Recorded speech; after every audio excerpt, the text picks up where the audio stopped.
Hello, my name is Ellie, and I'm really excited to make all kinds of really juicy, exciting videos on relationships. But if I'm going to do that, I have to start at the beginning, and the beginning is with you. The relationship that you have with yourself will be a direct reflection of all your external relationships, including the relationship you have with life itself. It will determine the lens which you are looking at all of life.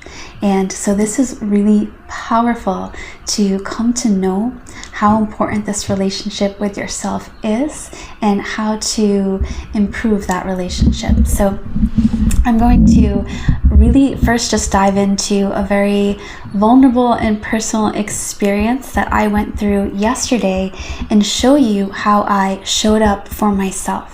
So I am a good friend to myself. I am someone that I can count on, someone that I trust, someone that I find comfort in.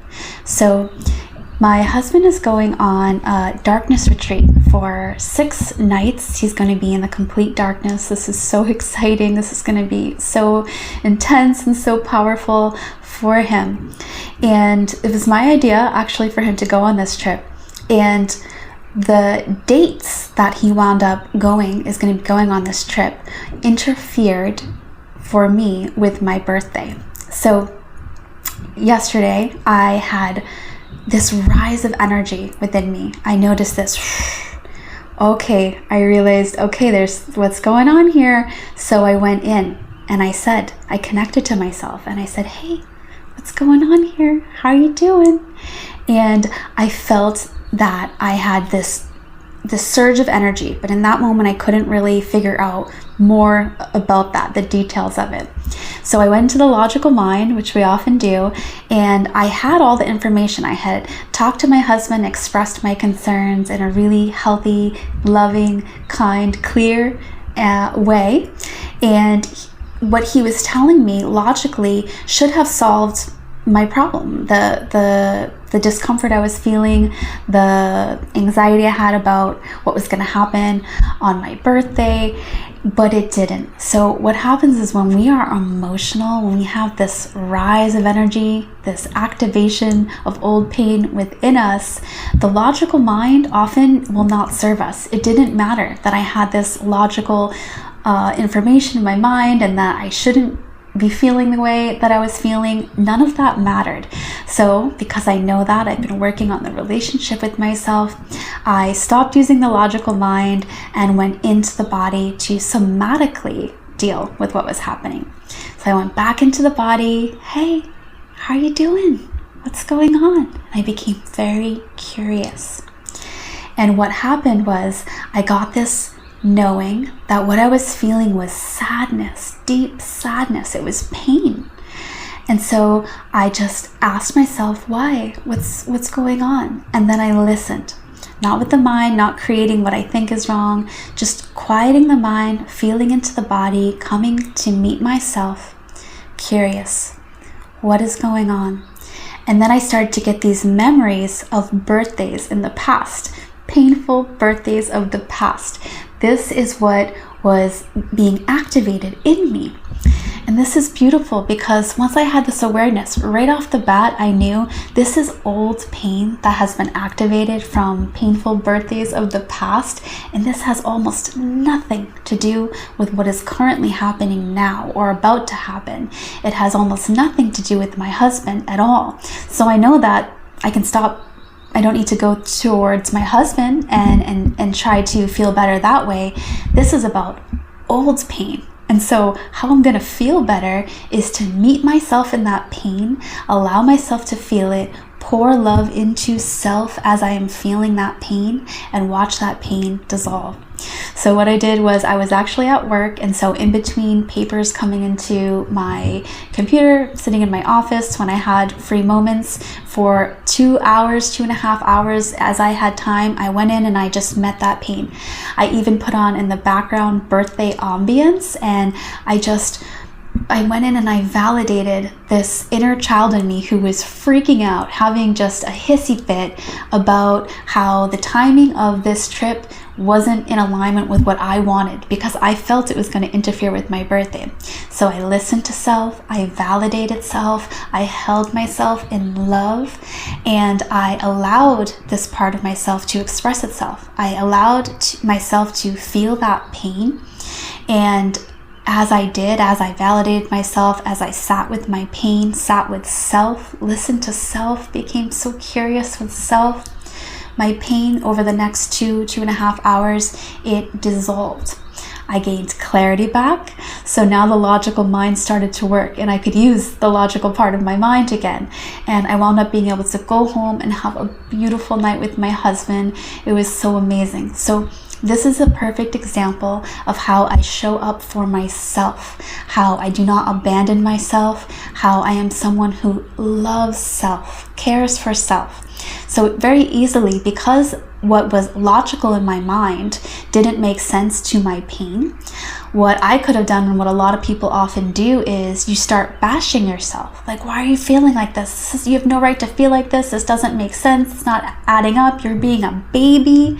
But what you need when you are in pain, what you need is you.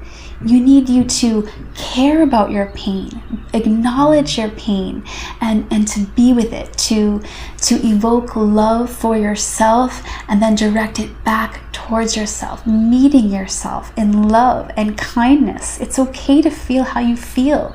Your pain is real. So this is so important, and I'm so glad that I've learned how to have this relationship with self. So here are some of the things that I did to get to the point now where I have this beautiful relationship with self. The first thing that I did was I started to become the observer of my thoughts. So we are actually not our thoughts and we are not our emotions. We are experiencing those things. So I started to know through spiritual teachers, through seeking out how to know thyself, that we are not our thoughts. And actually, the thoughts that we are experiencing, they get momentum.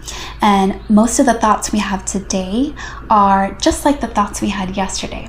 And we can interrupt that pattern of thoughts through our awareness, through observing it. So when we have these thoughts that come up like, you idiot, you suck at this or that or whatever, you could be like, oh, hi, okay, actually no, that's not true. And then start creating better feeling thoughts, more true thoughts. So it's not that you just deny anything that you do wrong, but there's no need for this cruel way of speaking to yourself. So when we can start to interrupt our thought patterns, we can get into the driver's seat of life. This is how we stop getting whipped around by the winds of life. So we can really be solid, grounded in ourselves, in our own truth, in our own love, in our own friendship with self, and we can really stand firm through the winds of life. It's beautiful. I wanted to come back on and just give you an example of how being the observer of your thoughts, recognizing that your thoughts are not you, that this part of your mind is the part of your mind that creates stories and meaning for everything. You, this part of your mind, which is not you, but this part of your mind will create meaning for everything, and how being in the driver's seat of your life looks like. So say you're walking down the hall, you're at work, and you walk by someone, you don't know them very well, but you smile and you say hi, and they do not say hi back to you. So this part of your mind can create a story, and oftentimes it will create a story like this: there is something inherently wrong or not good enough about me, and that's why that person didn't wave. And in reality, what that person, the fact that that person didn't wave to you has probably nothing to do with you at all. It's not personal. And when we can learn to stop taking things so personal, we really are empowered, because people are with themselves, right? So it's about themselves. So that person, maybe they're drowning in their own drama and pain. Maybe they're so overwhelmed. Maybe their cat just died. Maybe they just found out that their wife or husband has been cheating on them. And you know what? They don't have time to care about your smile or wave. They are drowning. So this isn't about you. And even if it is about their judgment for you, even if they look at you and they really do think that you're just not good enough or worthy of their time, that's also about them. It's also personal. It's about their relationship to themselves. They do not even know you. So how could they know whether you are worthy or not? So this is just a perfect example of how when we start to be the observer of our mind and we start to bring awareness to what is actually going on, we are empowered. We are now not getting whipped around by external circumstances. We can remain grounded in our own peace and love and safety within ourselves. And so the other thing I did was I started to really feel into my body. So I'm going to give you a practice right now. This is a beautiful practice. This practice is actually a merging of both your feminine and masculine energy. So in this practice, you come into a state of wholeness. It's beautiful. We all have feminine and masculine energy. And when we come into a state of wholeness with both our energies, we meet the depths of ourself. So this practice is really easy. So all you do is lay down, close your eyes, and you are going to, this is helpful for me, I type into YouTube high frequency vibrational music, and then I pick whichever one I want, and then I lay back, and so I am going completely into the body. I am quieting the mind. So when you quiet the mind, we tap into awareness. This is our masculine energy. So we can wrap ourselves in this grounded masculine energy by coming out of the mind and going into the body.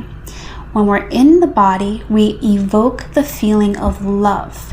Love is always available for us to evoke within us. So we evoke love. I like to imagine it as a light sometimes, and I imagine it growing bigger, bigger, bigger. When I feel that love very strongly, I take that love and I imagine it going back into me. I am receiving the love, and then I exude it outward. So I'm giving and receiving love in this beautiful fluid motion while I'm wrapped in my masculine energy. So this feeling of love is your feminine energy, and this conscious awareness is your masculine energy. So when man or woman do this practice, you are coming into a state of wholeness with yourself. You're coming in to meet the truth of yourself, the depth of yourself. And this, when you do this practice, when you're feeling love out of the mind, exuding it out, in and out, as within, so without, you will receive more love. You will receive more awareness. So you will receive intuition, ideas, insight. This is where you really discover the truth of yourself in this practice. So it's really quite beautiful, and I really love to do it, and I do it on a regular basis every single day. So the next thing that I did was I started to be someone that I could trust. This is so important. If we do not trust ourselves, we're going to have a really hard time trusting other people. So what I did personally to start to develop this trust within myself was I changed the thoughts in my head to loving, kind ones. I use the mind as a tool, but I do not let the mind make me a tool. I am in the driver's seat of my mind, of my thoughts. I'm the observer of them. So I changed the voice in my head, the judgmental, harsh, cruel voice, to a loving one, a kind one, a humorous one. I have a very humorous relationship with my ego, and I can laugh at some of the things that it comes up and gently redirect it. And so just changing the relationship with my thoughts about myself, to me, created a trust for me. Oh, okay, I'm not going to just beat myself into the ground. I am here for me. I am here. I am here for me. And the other thing that I did was I had been on a long journey of dating, of trying to date for many years before I met my husband. And what I did to develop trust for myself was I listened. I listened to that inner guidance. And when I saw a red flag pop up, which was usually just a couple sentences in, unfortunately, it was very lonely dating time for me. Instead of just burying that red flag because I didn't want it to be there, I wanted this person actually to be someone that they weren't, I listened to myself and I just said, no, and just moved on. And I kept on doing that. No. this listening to myself deepen this trust within myself. I can trust myself to listen to me, to care about me, and to actively move towards what I want and away from what I don't want. So it's very important in this relationship with ourselves that we become someone that we can trust. We're not going to bulldoze over what we need, trying to get love externally. Often people, especially with anxious attachment styles, and I am recovering from an anxious attachment style. I'm going to make a whole video on that because it's so beautiful. But people who have an anxious attachment style often are desperately grasping at love outside of themselves, and in the process completely abandoning themselves. And the problem is, or the situation is, that when we abandon ourselves, we can expect to experience that externally from other people, as within, so without. So when we stop abandoning ourselves, we develop a loving, kind, trustworthy relationship with ourselves, we start to have better relationships. We start to draw in other people who are loving to themselves, who also trust themselves, and then they mirror this back to us. They don't abandon themselves, so they're not going to abandon you. We are all mirror reflections of one another, and whatever is going on with the relationship with us will be reflected back to us externally. So if you want to improve your relationships, if you want to improve your relationship to life itself, start with you. Start with the relationship you have with you. Start to be really curious about you, really loving to you. Have your back. Be someone that 24/7 you can count on to show up for you. I love this book. It is titled Wherever You Go, There You Are. And I was so drawn to it because at the time when I found this book, I was just like so tired of myself. I was like, wherever I go, there you are, and I can't get away from you. It's insanity, infuriating. And this book showed up into my field because I was really seeking this relationship with myself. And I really recommend this book if you are just starting out on your journey, you don't understand how to connect to yourself, and you don't understand about mindfulness, and you want to learn some simple but really profound mindfulness practices. This book, Wherever You Go, There You Are, by Jon Kabat-Zinn, is transformational. It's really beautiful. So I hope this video served you.